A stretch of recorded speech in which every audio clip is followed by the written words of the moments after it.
Wow! Mist. Echt spannend, lohnt sich. Die Schönheit der Erde lässt sich nicht kaufen. Sie gehört denjenigen, die sie entdecken.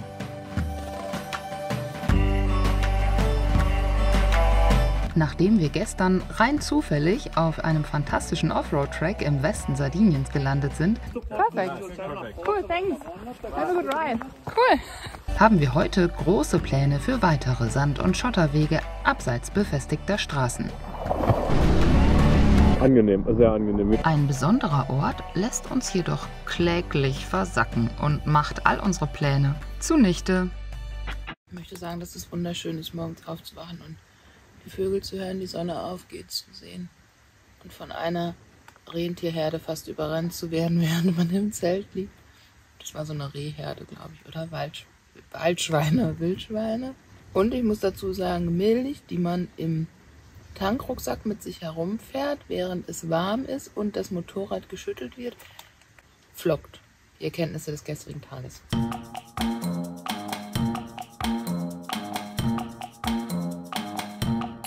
Heute geht es die erste, wirklich geplante Etappe Offroad fahren. Und zwar das Ganze Richtung Norden, direkt am Meer entlang soll das gehen, der Track. Wir haben den ja von Wikiloc heruntergeladen. So, hier in der Nähe von Aarhus sind wir jetzt. Da ein bisschen weiter Richtung Meer. Und hier etwas oberhalb von Jospini, da geht's jetzt quasi. Das ist ein Track, der geht irgendwie 250 Kilometer fast hoch bis, fast nach Sassari. Den werden wir sicherlich nicht komplett schaffen heute, aber zumindest starten wir mal und gucken, wie weit uns der Tag heute bringt. Wir bauen das Zelt jetzt ab und dann geht's los. Los geht's!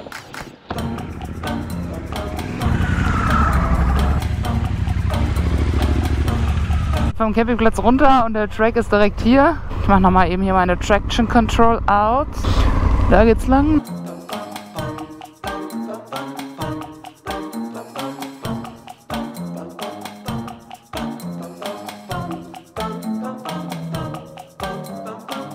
So, wir sind jetzt gerade wegs Richtung Meer unterwegs. Da sieht man schon so ein paar Sanddünchen. Hier wird es ein bisschen holperig und sandelig. Das ist ein schöner Start in den Tag hier, ne? Ja, das ist hier wirklich ganz human. Hier kannst du mit dem Auto fahren, ne? Das sind Baby und Tina auf Amadeus. Jetzt wird es etwas enger, aber kein Problem. Wir fahren hier einfach durch. Was steht da? Ich kann es nicht lesen. Man darf hier nicht parken. Ja, wir wollen hier gar nicht parken. Ja, wir sind am Meer. Und, woppa. Ey, da campen auch noch Leute. Wir haben uns mal wieder irgendwie den falschen Platz ausgesucht oder was. Oh, hier wird es jetzt sehr sandig. Wow. Wham, wham, wham, wham. Da ist ein Ordner. Der sagt einem jetzt wahrscheinlich, no sorry, you can't drive here. Ja, das war das dann wohl, ne? Da kommt ein Mountainbiker.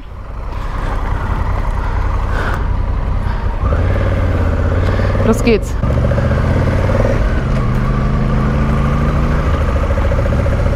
Wow, boah, krass. Ja, wenn man da so leicht in der Kurve hängt, dann geht's auch schnell mal. Ist halt einfach voll beladen jetzt, ne? Das merkt man dann schon. Ach so, jetzt müssen wir einen anderen Weg nehmen.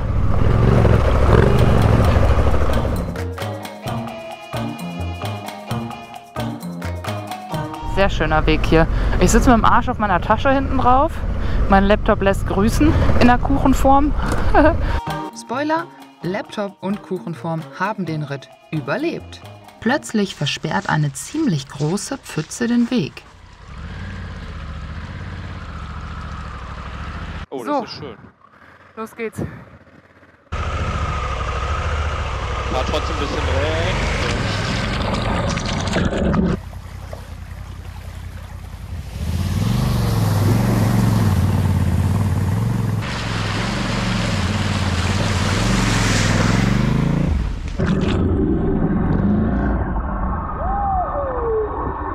Einfach weit gucken, Dann geht's. Ich mach's wieder aus, mein Motorrad. Warte, ich stell's ihm an die Seite.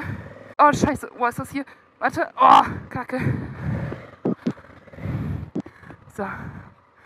Kann das hier besser? Nee. Ich muss das mal eben so hinstellen, dass es nicht umkippt. So. Boah, gar nicht so einfach. Warte mal. Geile Sache. Okay. Soll ich fahren? Ja. Zweiter Gang oder was hattest du? Ersten. Und dann einfach Gas geben, so gut es geht.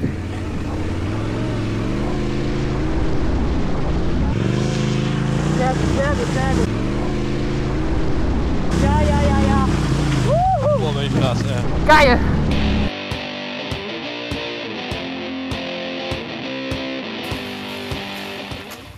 Kamera, Michael. Ja? Eine Kamera hier. Nehmen das auf. Sind ja durchfertig. Die Radfahrer nehmen dann doch lieber den weniger spritzigen Weg, während wir uns ins Vergnügen stürzen. Auf welch holprigen Wegen die Wohnmobilisten Sardiniens unterwegs sind, überrascht uns an diesem Tag besonders. Nicht schlecht, Herr Specht.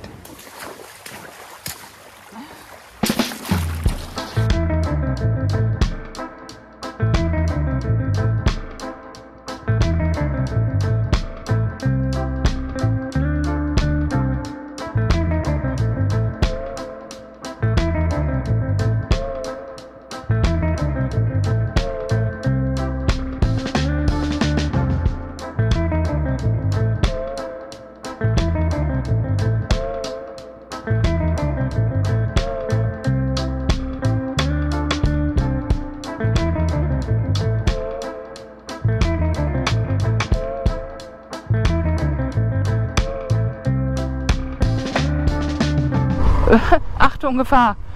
Möglichkeit plötzlicher Flutwellen, auch zufolge von Betätigung der Staudammschütze. Naja, sieht jetzt nicht so aus.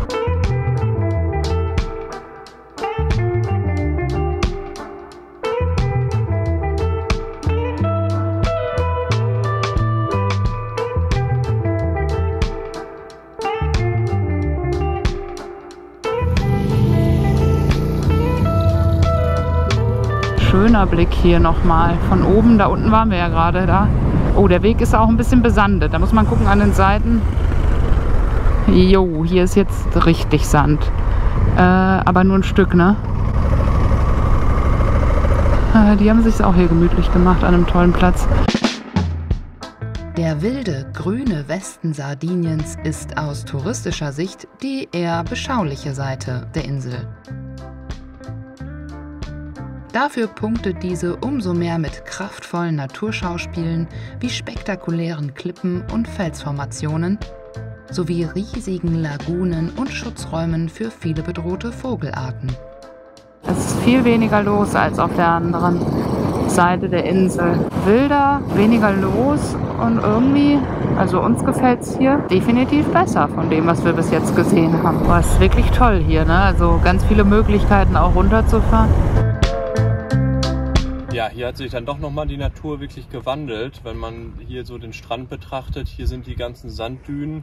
Das ist echt was für Badegäste, das ist echt ein Paradies hier. Und zum Motorradfahren macht es natürlich auch Spaß, den Ausblick hier zu genießen.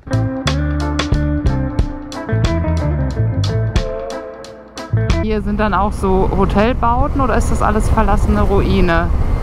Also das hier ist Ruine, glaube ich. Oh, man weiß es irgendwie nicht so richtig. Ja, hier ist auf jeden Fall jetzt gleich ein Shop. Erstmal Wasser kaufen, ey. Oh, ich habe gerade schon irgendwie bestimmt 3 Liter Wasser verloren. Ich bin sowas von nass geschwitzt. Unbedingt mal hier das Obst aus Sardinien essen und den Schinken. Sehr lecker. Super, jetzt haben sie einfach hier den Busch wegrasiert, damit man hier schön fahren kann. Alles für die Verkehrsteilnehmer. Die Küstenlinie entlang der Costa Verde bietet atemberaubende Ausblicke und ist perfekt für alle, die einen sehr ruhigen, naturverbundenen Urlaub zu schätzen wissen.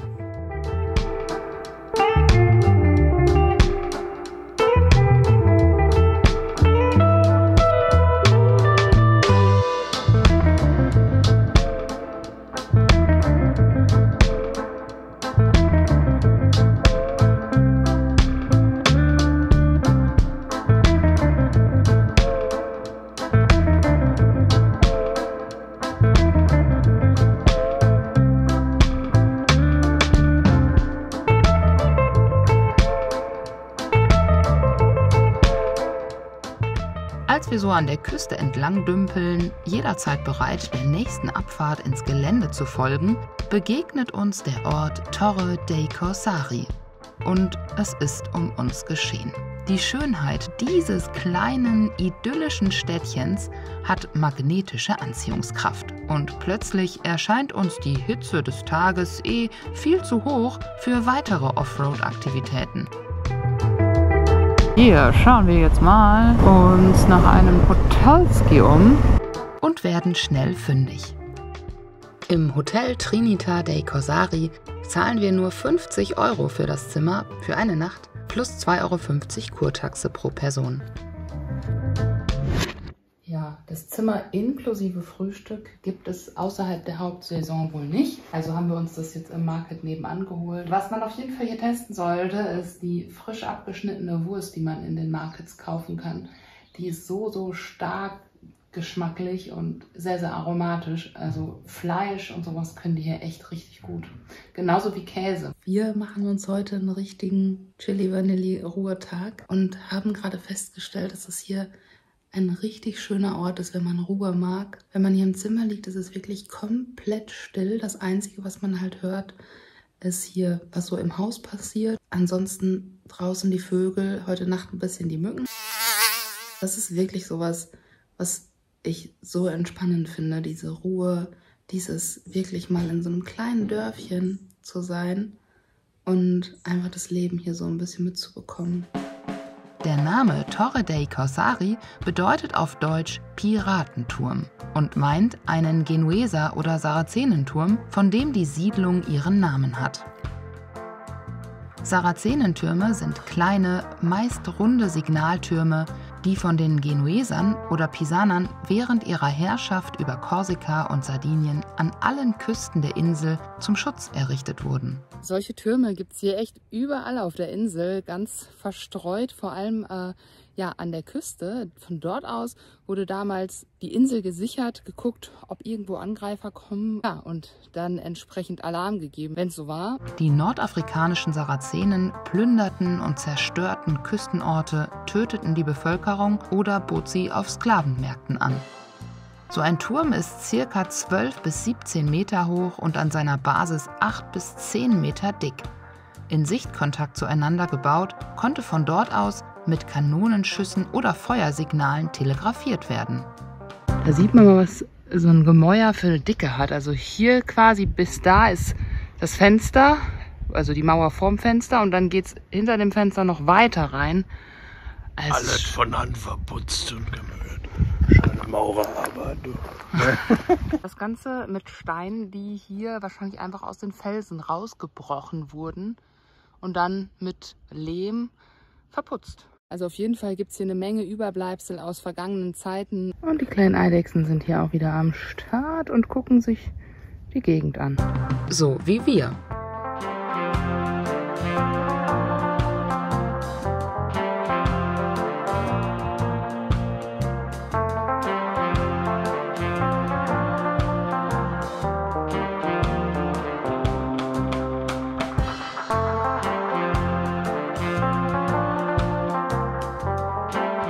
So schön hier morgens entlang zu laufen. Und das muss man auch morgens machen, würde ich sagen, weil da ist nochmal alles in einem etwas anderen Licht und es ist nicht ganz so heiß.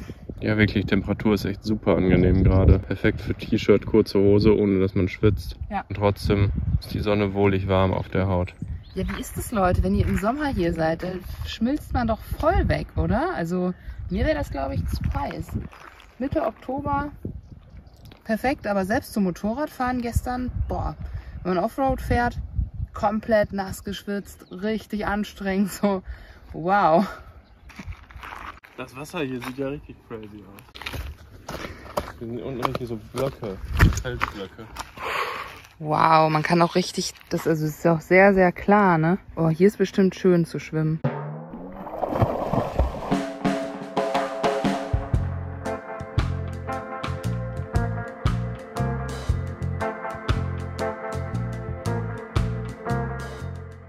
Der Ferienort Torre dei Corsari an der Westküste Sardiniens, südlich von Oristano und nördlich der Costa Verde, lockt mit einer 47 Kilometer langen Küste.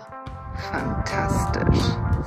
Kleiner Sandstrand wie im Bilderbuch.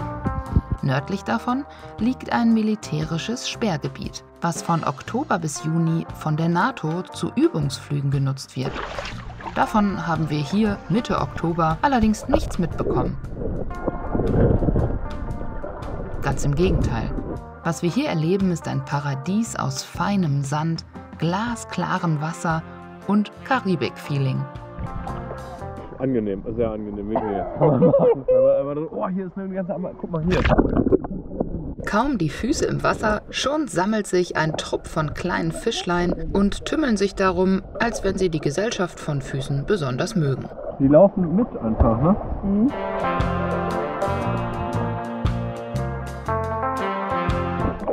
Die Westküste ist der absolute Traum, Leute. Dabei sagen alle, die Ostküste wäre so toll. Und das haben wir jetzt irgendwie gar nicht so empfunden. Komischerweise finden wir hier alles, was wir im Osten erhofft hatten, finden wir jetzt hier im Westen. Sardinien! Als es Abend wird an diesem Ruhetag, tauschen wir Bikini und Badeshorts gegen Motorradanzüge und wollen die Stimmung des Sonnenuntergangs beim Fahren einfangen. Mega! Oh, wie schön! Wow!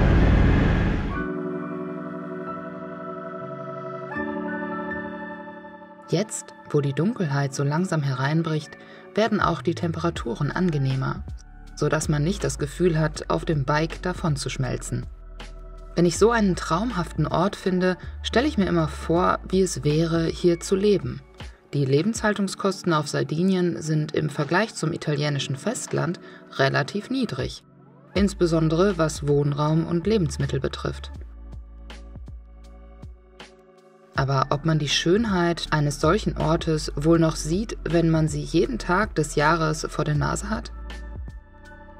Für uns Münsterländer ist das hier ein echtes Kontrastprogramm, was die Lust auf das Reisen enorm hochhält.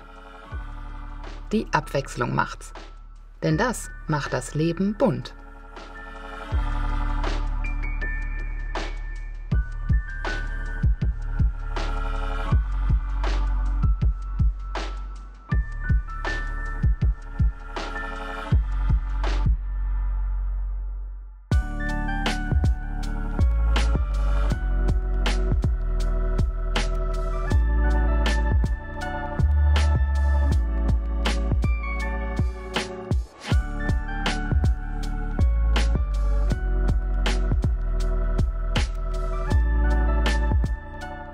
So ist unser Plan für diesen Tag sprichwörtlich ins Wasser gefallen. Und das ist auch gut so. Morgen heißt es dann aber wirklich: Sardiniens Offroad-Strecken, wir kommen. Also schalte auch beim nächsten Video wieder rein, schenk dem Video hier einen Daumen und abonniere den Kanal, falls du es noch nicht gemacht hast. Ganz wichtig hierbei die Glocke aktivieren, damit du immer informiert bist, wenn ein neues Video online geht. Und dann sehen wir uns bald wieder. Bis dahin.